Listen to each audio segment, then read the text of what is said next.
ডুমুনিচকীত জুবিন গাৰ্গৰ শ্ৰদ্ধাঞ্জলি অনুষ্ঠানত অগণন জনতাৰ উপস্থিতি। জনপ্ৰিয় সংগীত শিল্পী জুবিন গাৰ্গৰ অকাল মৃত্যুৱে সমগ্ৰ অসমবাসীক শোকাহত কৰি তুলিছে।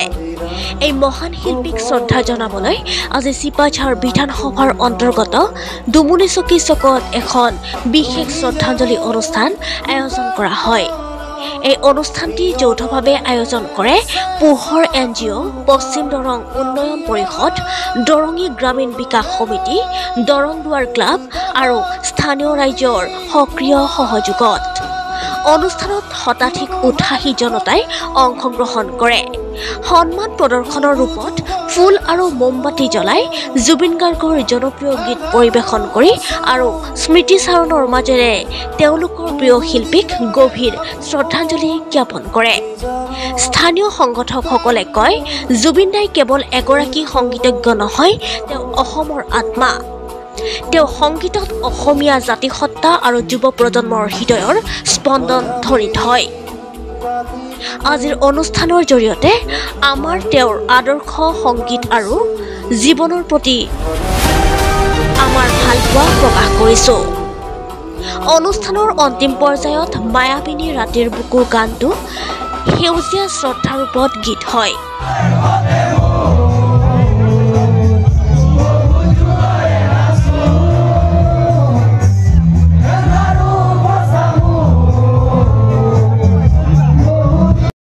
ডুমুনিচকীৰ পৰা বাইহাটা চাৰিআলিলৈ এখন বাইক ৰেলী আয়োজন কৰা হয়, য'ত জুবিন গাৰ্গৰ প্ৰতিচ্ছবিলৈ বহু যুৱকে অংশগ্ৰহণ কৰে।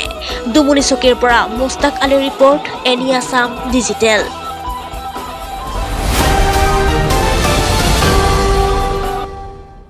মোৰ আচলতে বন্তি প্ৰজ্বলন কৰোঁতে সঁচাকৈ হাতখন কঁপিছে, মোৰ এতিয়াও কঁপি আছে। বহুত বেছি ক'বলগীয়া নাই। আমি আজি সকলো দুখিত। আজি আচলতে আমি কাক সমবেদনা জনাম, কাৰণ সকলোৱে আমি আচলতে জুবিন গাৰ্গ ডাঙৰীয়া হিচাপে নহয়, তেওঁক আমি সকলোৱে আমাৰ মৰমৰ জুবিন দা হিচাপে জানো। সকলোৱে এনেকুৱা লাগিছে যে আমাৰ ঘৰৰ যেন কোনোবা পৰিয়াল এজনে আমাৰ নাইকিয়া হৈ গৈছে। অসমীয়া জাতিৰ কাৰণে মাত মাতি থকা, আমাৰ সকলোৰে কাৰণে মাত মাতি থকা এজন নিস্বাৰ্থ ব্যক্তি নহয় আচলতে তেওঁ এজন নিজে এটা অনুষ্ঠান কৰোঁ, সেই অভিমান আজি তেওঁ যেনেকৈ কয় ধুমুহাৰ সতে বিলীন হৈ গ'ল। তেওঁ যে কৈছে সাগৰৰ তলিত শুবলৈ তেওঁৰ মন যায়, তেওঁ সঁচাকৈ সাগৰৰ তলিতে শুই গ'ল। তেওঁ আচলতে ইমান বিশাল আছিলে যে সেইকাৰণে চাগে সাগৰেই লৈ গ'ল। মোৰ সঁচাকৈ হাতখন কঁপিছে আচলতে আজি ক'বলৈ তেওঁৰ কথা। আমি আচলতে অসমীয়া গান যে গাবলৈ লৈছোঁ, শুনিবলৈ লৈছোঁ, আপোনালোকে সকলোৱে চাগে একমত হ'ব। জুবিন দাৰ কাৰণে আমাৰ প্ৰজন্মটোৱে অসমীয়া গান শুনিছে, গাইছে, আৰু জুবিন দাৰটো কেতিয়াও মৃত্যু হ'ব নোৱাৰে। তেওঁৰ শৰীৰে বিশ্ৰাম লৈছে। তেওঁক আমি কম ৰেষ্ট ইন পিচটো আমি তেওঁক নকওঁ, ৰেষ্ট ইন মিউজিক বুলি ক'ম। আজি চাগে স্বৰ্গত সঁচাকৈ খুব ধুনীয়া এটা মিউজিকেল সন্ধিয়া এটা হৈছে। তাত চাগে তেওঁ ৰেষ্ট ইন মিউজিক, মানে মিউজিকৰ লগতে তেওঁ কৰি আছে। আমি জংকী বাক ক'ম যে জংকী বাই চাগে জুবিন দাৰ লগত আজি খুব ধুনীয়াকৈ কথা পাতি আছে। আমি কেইদিনমান আগতে ভূপেন দাৰ 100 বছৰীয়া শতবাৰ্ষিকী পালন কৰিছিলোঁ। হয়তো ভূপেন দাৰ লগতো আজি জুবিন দা খুব ধুনীয়াকৈ সংগীত তাতে কৰি আছে। আমাক কন্দুৱাই থৈ গ'ল, কিন্তু জুবিন দা কেতিয়াও মৃত্যু তেখেতৰ হ'ব কেতিয়াও নোৱাৰে। তেওঁ জীয়াই থাকিব তেওঁৰ শিল্পৰ মাজেৰে, তেওঁৰ সংগীতৰ মাজেৰে। তেওঁৰ সংগীত আমি কেতিয়াও শুনা নাই। আমাৰ যেতিয়া মনটো বেয়া লাগে তেতিয়াও আমি জুবিন দাৰ সংগীত শুনো, যেতিয়া মনটো ভাল লাগে তেতিয়াও আমি জুবিন দাৰ সংগীত শুনো। যেতিয়া কেতিয়াবা পাৰ্টি কৰিব মন যায়, লগৰ কেইটামান আহিছে, তেওঁলোকৰ লগত কথা পাতিছোঁ, তেতিয়াও জুবিন দাৰ সংগীত আমি শুনো।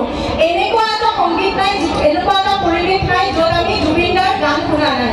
ইয়াতে হয়তো যিমানখিনি মানুহ ওলাই আহিছে সেইখিনি মানুহক কোনোৱে মাতিব লগা হোৱা নাই, আমাক কোনোৱে ইয়াতে মাতিব লগা হোৱা নাই। স্বতঃস্ফূৰ্তভাৱে মানুহ তেনেকৈ ওলাই আহিছে। কালি যেতিয়া আমি অফিচত থাকোঁতেই মোক কোনোবা এজনে ক'লে, বাইদেউ জুবিন দা নাই।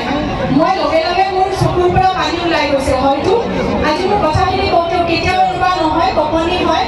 হয়তো চকুৰে পৰা মোৰ চকুৰ পৰা যেনেকৈ চকু পানী ওলাই গৈছে সকলোৱে। আমি ইমানখিনি গানৰ লগত জড়িত নহয়,